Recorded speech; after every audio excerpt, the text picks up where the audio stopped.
जय जगन्नाथ सांग मैंने आशा करुँच आपण मैंने समस्ते भलरे थे। मु राकेश आपण मानक स्वागत करुँची degree education Odisha YouTube channel को। तेज आजिका टॉपिक रही +3 history honours first semester core course 1 रो तृतीय यूनिट जार कि नाम रही हरप्पा सभ्यता। तेज आजिकार यह क्लास टी यूनिट रे समस्त इंपोर्टेंट 2 मार्क क्वेश्चन गुड़ी आम भल भाव में डिस्कसन करवा। जदि आपको यह क्लास टी भल लगुए तेज निहाती भाव क्लास टी गोटे लाइक करेंगे और चैनल टी को निश्चित भाव में सब्सक्राइब करेंगे। तेज प्रथम क्वेश्चन अच्छी सिंधु सभ्यतार विलयर कारण गुड़ी कौन थिला अर्थात सिंधु सभ्यतार पतनर कारण कौन थिला। तेज यार सठिक उत्तर कौन रही ना मर्टिमर फुलर कहते जे आर्य मानकर आक्रमण पर मोहनजोदारो और हरप्पा ध्वंस मुखर पड़ा। अन्य केतक ऐतिहासिकों मतरे सिंधु उपत्यकार जलवायु परिवर्तन फल मोहनजोदारो हरप्पा प्राकृतिक गति में ध्वंसप्राप्त हो जाइथिला। सिंधु नदी में बन्या और सिंधु उपत्यकार भूमिकंप बा भूकंप यही सभ्यतार विलयर अन्य गोटे कारण थिला बोली मत प्रकाश करथिले।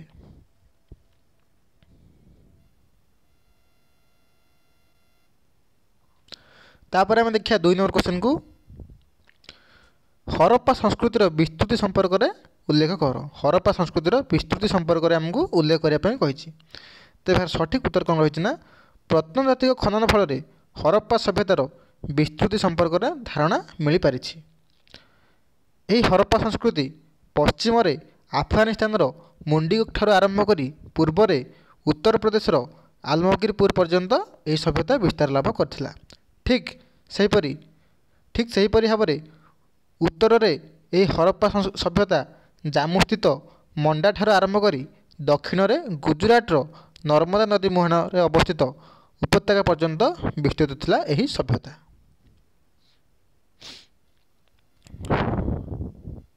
तापर हम देखिए 3 नंबर क्वेश्चन को कौन देछि ना हरप्पा संस्कृतिर सर्वसाधारण सौध विषय विवरणी प्रदान कर। तेज यार सठिक उत्तर कौन रही ना मोहनजोदारो थिबा बृहत स्नानागार निकटर आविष्कृत होइछ एक बड़ सौध। यही सौधर लंब हूँ केते ना 230 फुट एवं ओसार हूँ केते ना 78 फुट। यह सहित संलग्न थिला कौन ना 33 फुट विशिष्ट एक बृहत बारंडा। यही सौध एक नबर एक सभागृह बा वरिष्ठ अधिकारी मानक बासगृह होई पारे बोली ऐतिहासिक माने भिन्न भिन्न मत देइछन्ति बा मत को पोषण करछन्ति।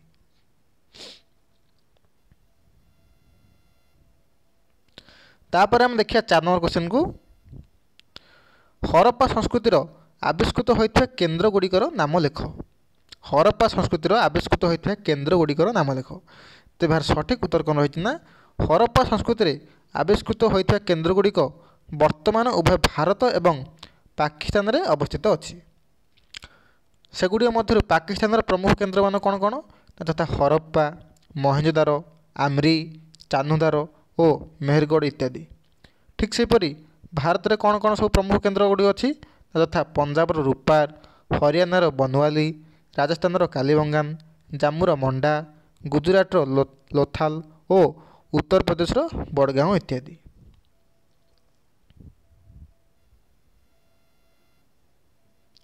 तापर हम देखिए 5 नंबर क्वेश्चन को कौन देछि ना हरप्पावासी वाणिज्य द्रव्यर विनिमय व्यवस्था विषय एक संक्षिप्त टिप्पणी प्रदान कर बा दियो। तेज यार सठिक उत्तर कौन रही ना हरप्पा सभ्यतार लोक मानकर उच्च मानर चलन जना जाए जे वाणिज्य और अर्थनीति खूब उन्नत थिला। सेमाने आभ्यंतरीण वाणिज्य एवं परवर्ती समय बहिर्वाणिज्य उपरे गुरुत्वारोप करथिले। कृषि उत्पादन ताम्रधातु अर्धमूल्यवान शंखपरी शिल्पर कंचामाल वाणिज्य करागला।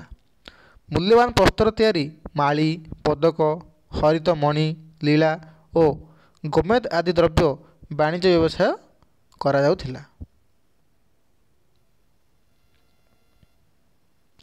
तापर आम देखिए 6 नंबर क्वेश्चन को कौन देछि ना हरप्पा संस्कृति क्यों प्रत्नतत्वविद द्वारा आविष्कृत होइथिला। हरप्पा संस्कृति क्यों प्रत्नतत्वविद द्वारा आविष्कृत होइथिला। तो यार सठिक उत्तर कौन रही ना भारतीय प्रत्नतात्विक ଦୟାରାମ ସାହାଣୀଙ୍କ ଦ୍ୱାରା ହରପ୍ପା ସଂସ୍କୃତି ଆବିଷ୍କାର ହୋଇଥିଲା ଏବଂ ଏହି ସଂସ୍କୃତି 1922 ମସିହାରେ ଆବିଷ୍କୃତ ହୋଇଥିଲା। ତାପରେ ଆମେ ଦେଖିବା 7 ନମ୍ବର କ୍ୱେଶ୍ଚନକୁ କ'ଣ ଦେଇଛି ନା ହରପ୍ପା କେଉଁ ଦେଶରେ ଅବସ୍ଥିତ ଏବଂ ଅଧୁନା ଏହା କେଉଁ ଦେଶରେ ଅନ୍ତର୍ଭୁକ୍ତ ଅଟେ? ତ ଏହାର ସଠିକ୍ ଉତ୍ତର ହେଉଛି କ'ଣ ନା ସିନ୍ଧୁ ନଦୀର ଉପନଦୀ ରାବି ନଦୀ କୂଳରେ ପଶ୍ଚିମ ପଞ୍ଜାବ ସ୍ଥିତ ମଣ୍ଟେଗୋମାରି ଜିଲ୍ଲାରେ ହରପ୍ପା ଅବସ୍ଥିତ ଏବଂ ଏହା ବର୍ତ୍ତମାନ କେଉଁଠି ଅଛି ନା ପାକିସ୍ତାନରେ ଅଛି।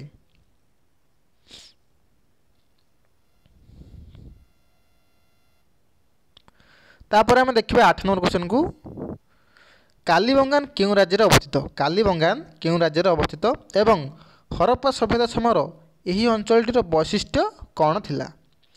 ତେବେ ଏହାର ସଠିକ୍ ଉତ୍ତର କ'ଣ ରହିଛି ନା କାଲିବଙ୍ଗାନ ରାଜସ୍ଥାନରେ ଅବସ୍ଥିତ। କାଲିବଙ୍ଗାନଟା କେଉଁଠି ଅବସ୍ଥିତ ନା ରାଜସ୍ଥାନରେ ଅବସ୍ଥିତ ଏବଂ କାଲିବଙ୍ଗାନର ବୈଶିଷ୍ଟ୍ୟ ହେଉଛି ଏକକାଳୀନ ବହୁତ ଗୁଡ଼ିଏ ଚୁଲିର ଆବିଷ୍କାର ଏଇଠାରୁ କରାଯାଇଥିଲା ଏବଂ ସେଠାରେ ଏକ ଇଟା ନିର୍ମିତ ଚଟାଣରେ ଗୋଟିଏ ଧାଡ଼ିରେ ଥିବା 7 ଗୋଟି ଚୁଲିର ସନ୍ଧାନ ମିଳିଅଛି।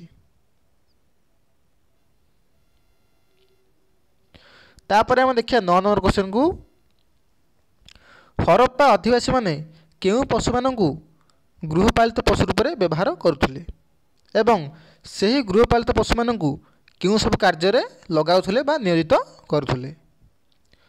ତେବେ ଏହାର ସଠିକ୍ ଉତ୍ତର କ'ଣ ରହିଛି ନା ହରପ୍ପା ଅଧିବାସୀମାନଙ୍କର ଗୃହପାଳିତ ପଶୁମାନଙ୍କ ମଧ୍ୟରେ ରହିଥିଲା କ'ଣ ନା ମହିଷି, ଷଣ୍ଢ, ବଳଦ ଓ ଓଟ ଆଦି ଥିଲା ପ୍ରଧାନ। ସେମାନଙ୍କୁ କୃଷି, ବାଣିଜ୍ୟ ଓ ପରିବହନ ଆଦି କାର୍ଯ୍ୟରେ ନିୟୋଜିତ କରାଯାଉଥିଲା। ସେହିପରି ଛାଗଳ, ହରିଣ ତଥା ଘୁଷୁରୀ ପ୍ରଭୃତି ପଶୁକୁ ଖାଦ୍ୟ ପାଇଁ ସେମାନେ ପାଳନ କରୁଥିଲେ।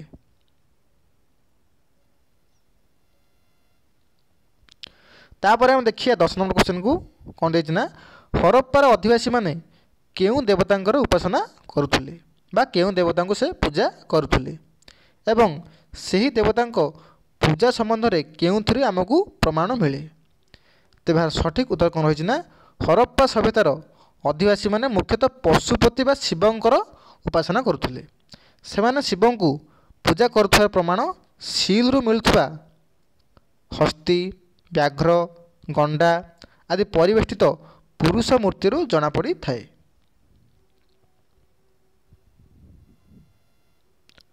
ତାପରେ ଆମେ ଦେଖିବା 11 ନମ୍ବର କ୍ୱେଶ୍ଚନକୁ ହରପ୍ପା ସଭ୍ୟତାର ମୃତ୍ୟୁ ପରର ଜୀବନ ଓ ଶବ ସଂସ୍କାର ସମ୍ବନ୍ଧରେ ଆମକୁ ଉଲ୍ଲେଖ କରିବା ପାଇଁ କହିଛି। ତେବେ ଏହାର ସଠିକ୍ ଉତ୍ତର କ'ଣ ରହିଛି ନା ଆବିଷ୍କୃତ ଅସ୍ଥି ଓ ଭସ୍ମପାତ୍ର ଏବଂ ବିଭିନ୍ନ ଚିତ୍ର ଗୁଡ଼ିକରୁ ସୂଚନା ମିଳେ ଯେ ହରପ୍ପାବାସୀଙ୍କର ମୃତ୍ୟୁ ପରର ଜୀବନ ଉପରେ ବିଶ୍ୱାସ ଥିଲା। କବର ନିକଟରେ ମାଟି ପାତ୍ର ଓ ଅଳଙ୍କାର ଥିବାରୁ ମନେହୁଏ ଶବଗୁଡ଼ିକୁ ସମାଧିସ୍ଥ କରିବା ଥିଲା ସାଧାରଣ ପଦ୍ଧତି।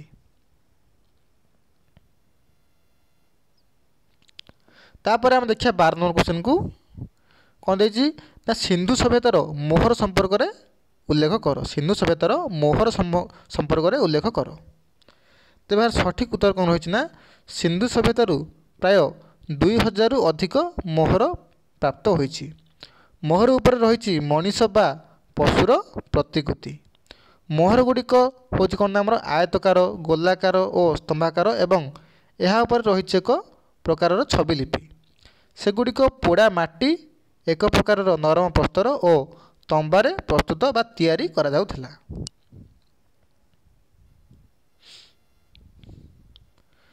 ତାପରେ ଦେଖିବା ଆମେ 13 ନମ୍ବର କ୍ୱେଶ୍ଚନକୁ କ'ଣ ଦେଇଛି ନା ହରପ୍ପା ଅଧିବାସୀମାନଙ୍କର ଓଜନ ଓ ମାପ ପଦ୍ଧତି କିପରି ଥିଲା ସେ ସମ୍ପର୍କରେ ଆମକୁ ଆଲୋଚନା କରିବା ପାଇଁ କହିଛି।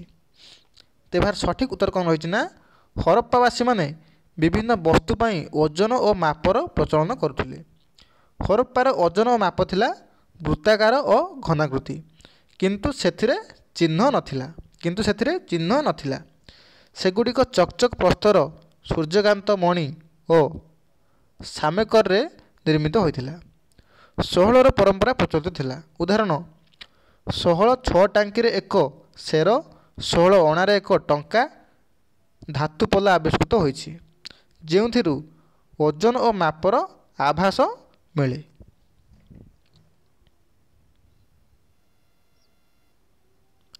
ତାପରେ ଆମେ ଦେଖିବା 14 ନମ୍ବର କ୍ୱେଶ୍ଚନକୁ କ'ଣ ଦେଇଛି ନା ମୃଣ୍ମୟ କଳା सभ्यतार विशेष आकर्षण थिला एहार यथार्थता को आमको प्रतिपादन करने पाई कहिछि। तेबार सठिक उत्तर कौन रही ना हरप्पा सभ्यतार मृणय कला समस्त प्राचीन सभ्यता भितर थिला एक आकर्षण। हरप्पा शक्ति माने सुंदर सुंदर मूर्तिमान गढ़ी पारुथिले। प्रतिमूर्ति गुड़िक मनुष्य जीवजंतु चढ़ई मांकड़ मेंढा और गाई मानक नहीं गठन करा जाउथिला। कुज थिबा और कुज नथिबा षंढ विशेष आकर्षण थिला। स्त्री लोक माने अलंकार रे सुशोभित हेउथिले।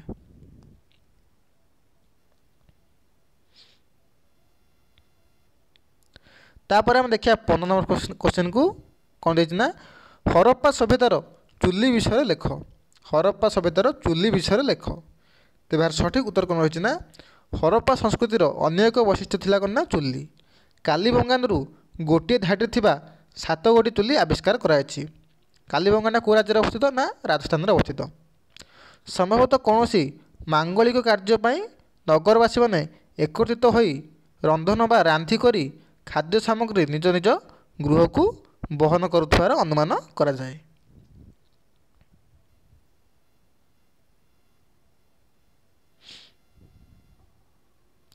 तापर हम देखिए 16 नंबर क्वेश्चन को हरप्पा सभ्यतार मुख्य केन्द्र रूपे लोथालर गुरुत्व वर्णना कर। हरप्पा सभ्यतार मुख्य केन्द्र रूपे लोथालर गुरुत्व को वर्णना करने आम कही। तेबार सठिक उत्तर कौन रही ना गुजराटर लोथाल केन्द्र खनन करा जाई विभिन्न स्थान यथा रंगपुर और सुर्कताड़ा इत्यादि आविष्कृत होईछि। यह काम्बे सन्निकटरे अवस्थित। यार खनन कार्य प्रत्नतत्त्वविद एस.आर. राव द्वारा आरंभ होइथिला एवं एठारे एक बंदरर प्रमाण मध्य मिलिअछि। वाणिज्यिक कारोबार पई एक सामुद्रिक बंदर हिसाब से लोथाल परिगणित होइथिला। धन्यवाद सांग मैंने आशा करछि आपको ये क्लास निहाती भाव भल लगी। जदि आपको ये क्लास भल लगी तेज निहाती भाव क्लास गोटे लाइक करेंगे और निश्चित भाव चैनल को सब्सक्राइब करेंगे।